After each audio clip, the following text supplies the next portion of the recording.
Hey, stunning development in the world of sports. Can you believe it? JJ Redick is the head coach of the Los Angeles Lakers. You don't say. 4-year say. deal. Yeah, $8 million a year reportedly. It's a 4-year contract. I mean, I thought for sure that this was, they were going to go in a different direction, but nope, JJ Redick is the guy. He is the new head coach of the Los Angeles Lakers. Can you believe it? So how much was reportedly offered to Dan Hurley? Was it 6 years, $70 million? I think was the number I saw, if I'm not mistaken. Something like that. Why wouldn't JJ demand that exact number? I don't know. The whole thing is weird. What's weird about it? It doesn't make sense. Like if JJ Redick knows that Dan Hurley's being offered that amount, then yeah, why wouldn't he ask for that amount? I mean, but what's the other option if it's not JJ Redick? Borrego, who's an assistant for New Orleans. And then as far as splash hires, I don't know. Like Calipari? I don't know. Like I mean, I look at it and I go, it felt like this was really JJ Redick, and we'll float out there Dan Hurley to try and steal some shine from the NBA Finals. And then JJ Redick reportedly, I think Rob Pelinka had said that he offered him the job Thursday morning. It's like, dude, stop. He was offered the job while they were recording a podcast, him and LeBron James together. That's when the job was offered. This idea that anybody else is making this call and not LeBron James is laughable. Just doesn't add up. So I'll say this. I'm not going to criticize the hire. The process, to your point, was one of the worst kept secrets we've seen in a while. But who knows? Maybe JJ Redick could be a really good head coach. Maybe he'll have the ability, whether it's working with LeBron, talking to LeBron and helping him devise a plan to make this thing work. We don't know.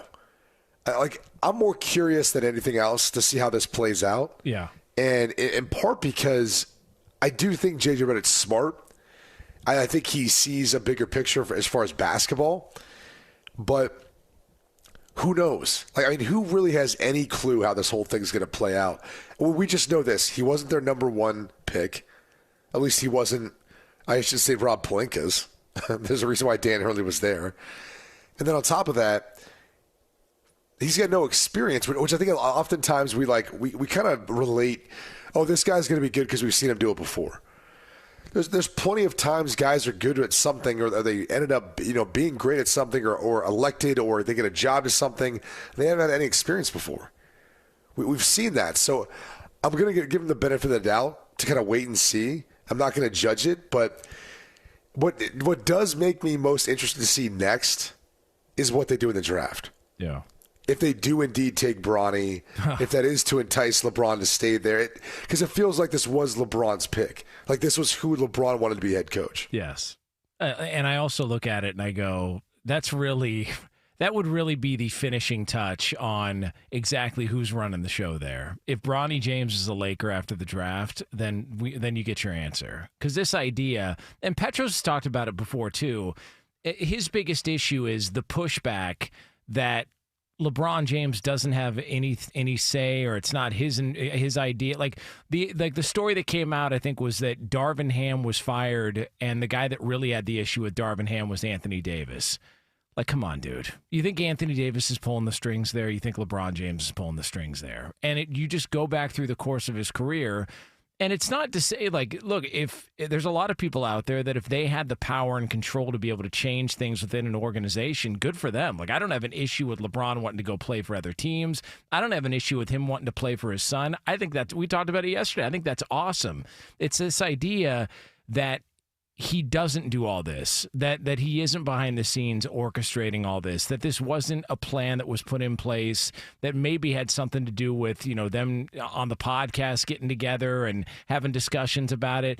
I just look at it and I go, if we're going to be truthful about LeBron James, the most successful era of his NBA career, of his playing career, was when he didn't have control, when he was in Miami.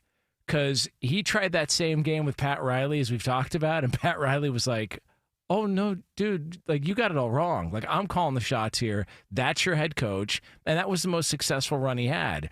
As far as a GM and calling shots elsewhere, to be seen, it remains to be seen whether or not this is going to work. I'm with you. I'm fascinated by it. But there's a lot of casualties along the way of guys that LeBron James has not wanted any part of, not wanted to deal with, wanted to move on from. And I just wonder, at some point, does JJ Redick look at this and go, man, I could just go back to being a broadcaster. It's less stress. I'm going to make a good living. I made a good living in my playing career, and I was a damn good broadcaster at that. I'm with you. I'm fascinated to see how it works out. I'm just skeptical. Well, here's what we know. I mean, even though in the NBA now they've moved through head coaches relatively fast. I mean, look at Monty Williams, for example. Oh, God. I mean, he's made like $85 million the past 2 years to not coach. Sweet. So there's that. But what he knows is if it doesn't work out, he does have TV on the other side of this. You know, it doesn't matter how things go, honestly, unless there's, some ridiculous incident that happens or something. But he's got that in his back pocket. I think the interesting thing is how he handles and who he brings in to help him out on his staff. You know, being a guy who's entering into one of the biggest job in sports. I mean, it's the Lakers head coach. And it's funny you brought up John Calipari, who maybe a couple years ago feels different if you make that hire. You know, now where you feel like in Lexington they kind of ran him out of town in Kentucky to go to Arkansas. And you kind of wonder if it has the same appeal to it. And it would be interesting to see John Calipari and LeBron James working together, because I don't know that John Calipari would push back on anything LeBron James wants. I do think JJ Redick will push back.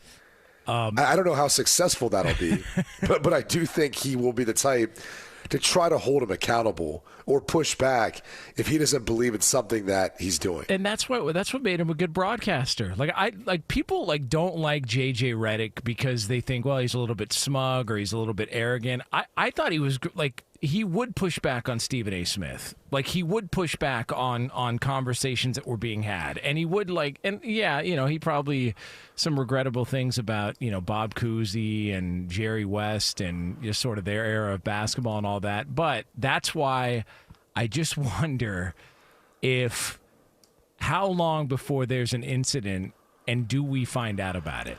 Because if he's been in the media as long as he's been in, and he knows how this game works, if all of a sudden there's a story comes out that him and LeBron James, there's a little bit of friction, JJ Redick does strike me as the type that would absolutely discuss it or have no issue discussing it in the media and just deal with the repercussions. So that's why I am interested to see how this plays out. So it's a fun. And it's funny because his reputation will last past this coaching job.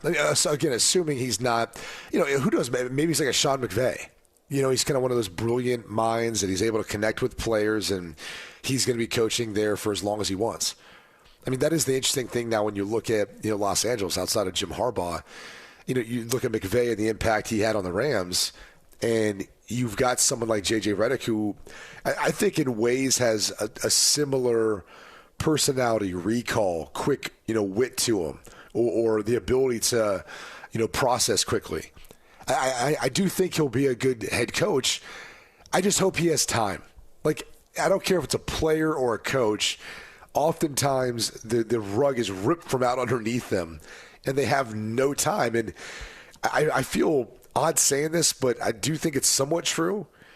This contract doesn't make me feel like he's going to have a ton of time. Like, it's a contract that they can move off of, from him. Yeah. Had it been the Dan Hurley deal, different story, because it would have been so punitive to the club to move on from him. Now it's not really like that as much.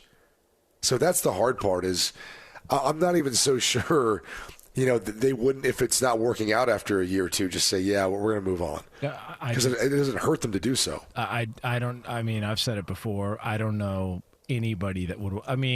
Although seeing, as you pointed out, Monty Williams make whatever $80+ million to basically do nothing over a couple of years. By the way, is he in the Jimbo Fisher realm? Like, are they in? He is. Okay, so he's there. He joined the club, yeah. Yeah, all right. So him and Jimbo Fish are on a yacht somewhere going, hey, man, what do you want to do today? I don't know, spend a little bit of money. So good for Monty Williams. But JJ Redick, we get to see how it plays out. It'll be a fun watch. And who knows, maybe he gets fed up and sick of the whole thing and just walks out, which would also be fun.